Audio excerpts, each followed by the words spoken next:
Hello friends, welcome to my channel. இன்னைக்கு இந்த வீடியோல நம்ம என்ன பார்க்க போறோம் அப்படினா கத்திரிக்காயும் பஜ்ஜி மிளகாயும் வச்சு ஒரு சைட் டிஷ் ரெசிபி தான் பார்க்க போறோம். இந்த ரெசிபி செய்யறது ரொம்ப ஈஸி. டேஸ்ட் ரொம்ப நல்லா இருக்கும். இது சாம்பார் கூட, புளிக்குழம்பு கூட, வத்த குழம்பு கூட எல்லாத்துக்கூடயுமே ரொம்ப நல்ல காம்பினேஷனா இருக்கும். வாங்க இது எப்படி செய்யறதுன்னு வீடியோல பார்க்கலாம். அதுக்கு நான் முதல்ல ஒரு pan எடுத்துர்க்கேன். அதுல 3 ஸ்பூன் அளவுக்கு எண்ணெய் ஊத்திக்கிறேன். எண்ணெய் நல்லா சூடானதுக்கு அப்புறமா 1/2 ஸ்பூன் கடுகு போட்டுக்கிறேன். கடுகு லைட்டா ஃப்ரை ஆனதுக்கு அப்புறமா 1/2 ஸ்பூன் அளவுக்கு ஜீரகம் போடுறேன். இது ரெண்டும் நல்லா பொரிஞ்சதுக்கு அப்புறமா ஒரு பெரிய வெங்காயம் சின்ன பீஸா கட் பண்ணி அதையும் ஆட் பண்ணிக்கிறேன். கொஞ்சமா கறிவேப்பிலை அதையும் போட்டுக்கங்க.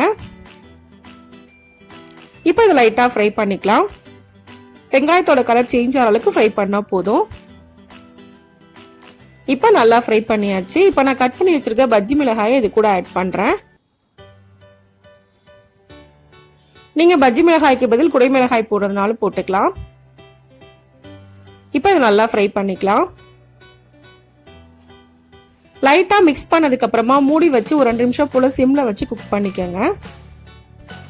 இப்போ 2 நிமிஷம் நல்லா ஃப்ரை ஆயிடுச்சு.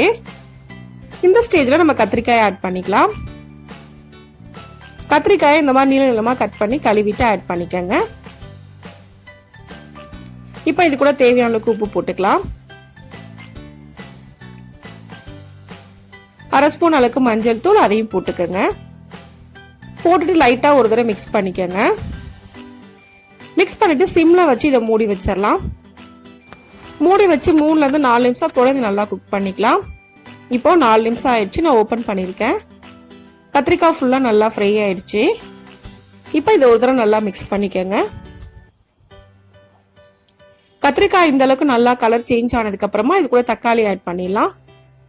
நான் இன்னைக்கு பெரிய சைஸ்ல ஒரு தக்காளி எடுத்திருக்கேன். அதை கட் பண்ணி ஆட் பண்றேன். கூடவே காரத்துக்கு ஏற்ற மாதிரி மிளகாய் தூள் அதையும் போட்டுக்கோங்க.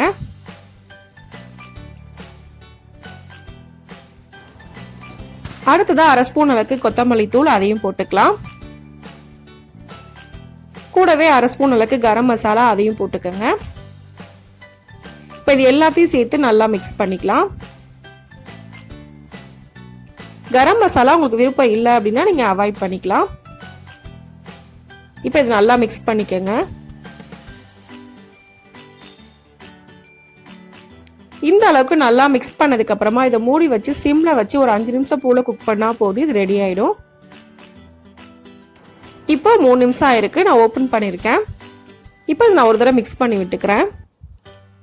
5 நிமிஷம் கண்டினியூஸா குக் பண்ணாதீங்க. அப்பப்போ ஓபன் பண்ணி மிக்ஸ் பண்ணி விட்டுட்டு குக் பண்ணிக்கலாம். இப்போ மறுபடியும் இதை மூடி வச்சு 2 நிமிஷம் போல குக் பண்ணிக்கலாம். இப்போ 2 நிமிஷம் ஆயிடுச்சு. நான் ஓபன் பண்ணிருக்கேன். இது நல்லா குக் ஆயிடுச்சு. ஆயில் ஃபுல்லா உங்களுக்கு செப்பரேட்டா பிரிஞ்சு வர ஆரம்பிச்சிருக்கு. இப்போ இதை ஒரு தடவை மறுபடியும் நல்லா மிக்ஸ் பண்ணி விட்டுக்கலாம். இந்த அளவுக்கு பேன்ல ஒட்டாம நல்லா சுருண்டு வரணும். அந்த அளவுக்கு இது நல்லா குக் பண்ணி எடுத்துக்கோங்க.